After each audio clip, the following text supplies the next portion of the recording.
بسم اللہ الرحمن الرحیم۔ السلام علیکم۔ زمانہ ہے 664 برس 5 مہینے اور 15 دن قبل کا۔ شہر ہے بغداد۔ خلیفہ وقت کا نام ہے معتصم باللہ۔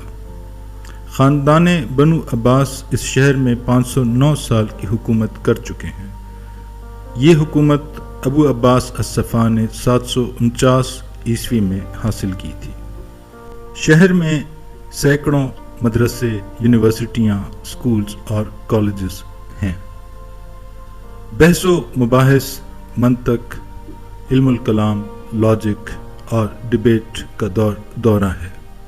تمام علمی اور سائنسی اور فکری مباحث پر گفتگو عام ہے۔ اینکر حضرات کا دورہ ہے۔ 3 اہم مقامات پر 3 اہم موضوعات کے حوالے سے بحث اور مناظرے ہو رہے تھے۔ دن ہیں 29 جنوری 1258 اور 10 فروری 1258 کے درمیان۔ موضوعات زیر بحث تھے۔ ایک موضوع تھا کہ کوا حلال ہے یا حرام۔ دوسرا موضوع تھا کہ اگر مسواک ایک بالش سے کم ہو تو کیا اس کا استعمال جائز ہے۔ تیسرا موضوع سائنسی لحاظ سے بہت اہمیت کا حامل تھا۔ وہ یہ تھا کہ ایک وقت میں سوئی کی نوک پر کتنے فرشتے بیٹھ سکتے ہیں۔ مناظرے ہو رہے تھے اور مختلف مقامات پر شہری آپس میں بھی ان موضوعات پر گفتگو کر رہے تھے۔ اینکرز ایکٹیو تھے، علماء، فضلاء اور عدالتیں ان موضوعات کا جواب ڈھونڈ رہی تھیں۔ بدقسمتی کہیے یا شومیے دوراں کہ یہ وہی زمانہ تھا کہ ہلاکو خان اپنے ملک منگولیا سے آ کر بغداد کے نواح میں آباد ہو گیا تھا اور شہر کے دروازوں پر دستک دے رہا تھا۔ اس سے پہلے کہ ان موضوعات کو کسی منطقی اور علمی انجام تک پہنچایا جا سکے، کوئی کنکلوژن ڈرائیو ہو سکے، ہلاکو خان چونکہ ان پڑھ تھا، اس کو معلوم نہیں تھا ان موضوعات کی اہمیت کا، اس لیے وہ شہر میں داخل ہوا، حملہ آور ہوا اور پھر اس نے کھوپڑیوں کے مینار بنائے۔ ان کھوپڑیوں میں یہ وکلاء، یہ منصفین اور یہ علماء شامل تھے۔ گرینڈ لائبریری آف بغداد، جس میں لاکھوں کتابیں، مخطوطات اور مسودات تھے جو میڈیسن اور اسٹرانومی جیسے علوم کا احاطہ کرتے تھے، اس کو برباد کر دیا گیا۔ کہنے والے کہتے ہیں کہ دجلہ اس دن خون اور سیاہی بہا رہا تھا۔ ہاؤس آف وزڈم یعنی بیت الحکمہ جو ہارون الرشید نے بنائی اور مامون الرشید نے اس کو ترقی دی، اس کو مسمار کر دیا گیا۔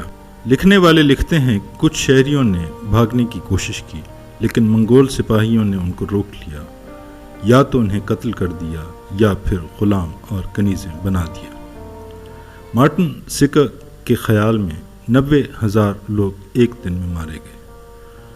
تاریخ الوصاف کے مصنف لکھتے ہیں کہ شاید مرنے والوں کی تعداد لاکھوں میں تھی۔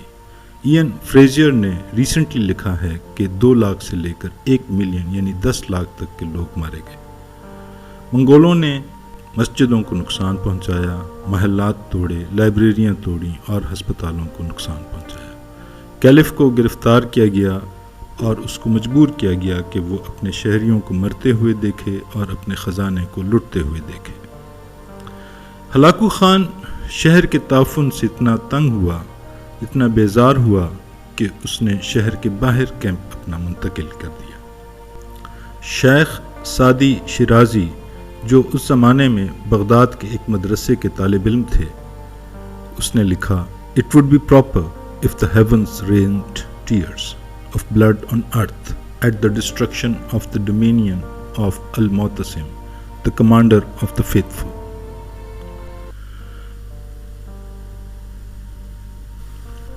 بدقسمتی کی بات یہ ہے کہ آج 2022 میں بھی یہ مسئلہ حل طلب ہی ہے کہ کوا حلال ہے یا حرام ہے۔ امید ہے کہ ہمارے منصفین، ہمارے وکلاء، ہمارے دانشور، ہمارے اسکالرز اور ہمارے اہل علم اس سوال کا جواب دے پائیں۔ منفعت ایک ہے اس قوم کی نقصان بھی ایک ہی سب کا نبی، دین بھی، ایمان بھی ایک، حرم پاک بھی، اللہ بھی، قرآن بھی ایک، کچھ بڑی بات تھی ہوتے جو مسلمان بھی ایک، فرقہ بندی ہے کہیں اور کہیں ذاتیں ہیں، کیا زمانے میں پنپنے کی یہی باتیں ہیں۔